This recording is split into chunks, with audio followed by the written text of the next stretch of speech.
fair to say that a product built in a capitalistic society is representative of the culture that it was built in. On one hand, if you have something built in a Chinese prison labor camp, the love that goes into it's probably pretty marginal. And on the other end of the spectrum, if you look at stuff that's made in Japan, it's generally highly regarded around the world as being symbolic of quality, good engineering, innovation, etc., etc. And the motorcycles are no exception. A company like Kawasaki builds chemical factories, bullet trains, satellites, you name it. It's absolutely incredible.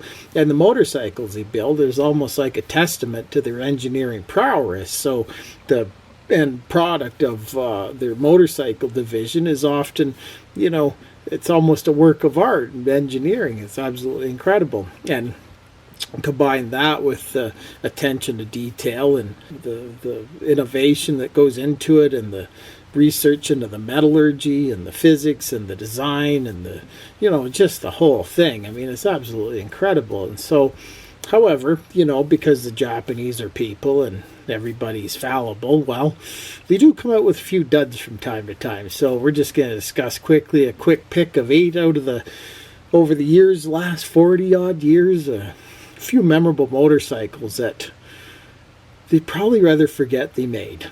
So the first one on the list is an old Honda back in 56, 10 years after the war thereabouts. They started importing these things to North America. They were called the CA series. He had a CA 71, 72, 77, and 76, I believe. And they started out as a 250cc, two-cylinder parallel twin. They didn't even have frames. They had like the sheet metal that was stamped together and then spot welded and covered in cheap paint, and the rust would get in there and rot it. And they had 6-volt systems, so under the yellow glow of the square headlight, you could barely see the front fender at night. So pretty crappy bikes all around. But with that said, the last year was a 305cc, and it would eat a British bike for breakfast. If not for the power, then the British bike would fall apart, not be able to finish the race. So the quality was something better for sure than the standard offerings. But yeah, they had bad handling, bad brakes. Most people bought them sort of as a joke and threw them in the landfill in fairly short order. So they are what the Chinese bikes today are what the Honda CA77 was back then, and so people just threw them out. And with that said, I mean, compared to the Chinese bikes today, these things were top shelf. I mean, they were using, comparatively good metal and, machining in the whole 10 yards. That was the first bike. So, was it a good bike? Not really. Stamped together, sheet metal, steel, nobody kept them. The second one on the list is a Yamaha. It was a 82 to 83 XZ 550. It was a V-twin liquid-cooled shaft drive, oddly enough, which you don't see too much of in today's modern small displacement motorcycles, unfortunately. But back in the day, in the 80s, it was a common thing. You'd find shaft drives. You'd even find shaft drives on little 50cc scooters back in the day.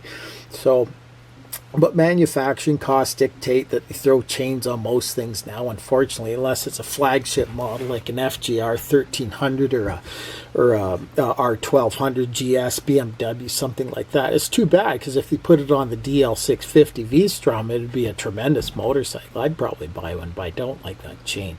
But the XZ 550 was sort of a weird exercise for them. I don't know what the point was, and neither did anybody else back then. I mean, it was a 550. It wasn't really a touring bike. There were smaller bikes to use as a commuter, and they weren't that reliable. They had glitchy carburetors. They had 2 downdraft Mikuni carburetors, and then they had because it was sort of glitchy, if it would backfire, it would shear off the flywheel. And then, like most bikes, they had a small radiator, some heating issues, and this sort of thing. So, spongy front end, bad handling, bad brakes. And it was expensive, and it was unnecessarily complicated. So they'd done it for 2 years. On the second year, they threw a bikini fairing on it to try and make it feel like a touring bike or something, and then just gave up on the whole exercise. third one on the list is one that's going to ruffle some feathers, because if there's any Honda fans out there, was the Honda CBX 1050, which was called the CBX 1100. It was actually a 1048cc motorcycle. I believe it was a 6-cylinder air-cooled dual overhead cam. 6 carburetors on this thing. To get at the carburetors, you had to drop the motor forward, which meant taking off the pipes and dropping the motor forward, all the engine hangers, and then you'd leave one bolt in, and by the time you're done, you might as well just take the bolt out and take the engine out. You know, it was such a ridiculous thing. And then there were 6 carburetors on it, and they were banked on an angle. And you should, if you're going to clean them, you better clean them good the first time, because you wouldn't want to do it twice, that's for sure. So kind of a tedious thing there with the carburetors, but you know, it was a 6-cylinder, and aesthetically it was a very pleasing to the eye sort of bike. And I mean, it's yeah, you know, with a 6-cylinder hanging off the front of it, air cooled, you know, all the 6 shiny pipes, and it was pretty cool that way. But it was a heavy bike. You had spindly front ends on them. They didn't handle worth a crap. The brakes sucked on them, and they were a heavy bike. And then to make matters worse, the first one came out in '79, and by '83 they had tacked on these Krauser Honda line suitcases to the back and a Honda line fairing, and so it turned a already heavy bike into this bloated monstrosity that, you know, didn't make a whole lot of sense. They also put a monoshock on it for '82.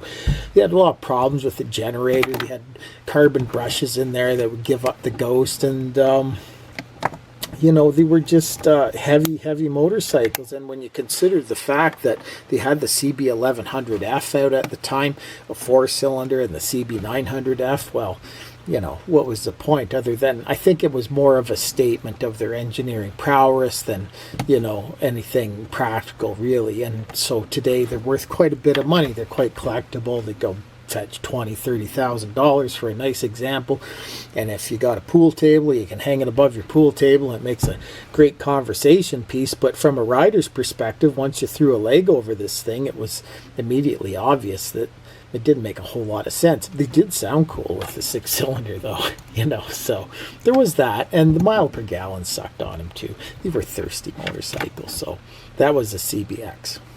The fourth one was the XS 750 from '76. First year was '76, and then they made them till 1980. So there was a 4-year stretch on these things. They were a 3-cylinder air-cooled dual overhead cam, another shaft drive motorcycle, which was kind of cool. They had problems with second gear on these things. They were incredibly heavy motorcycles, and they were gutless. They were not only heavy, but they were gutless.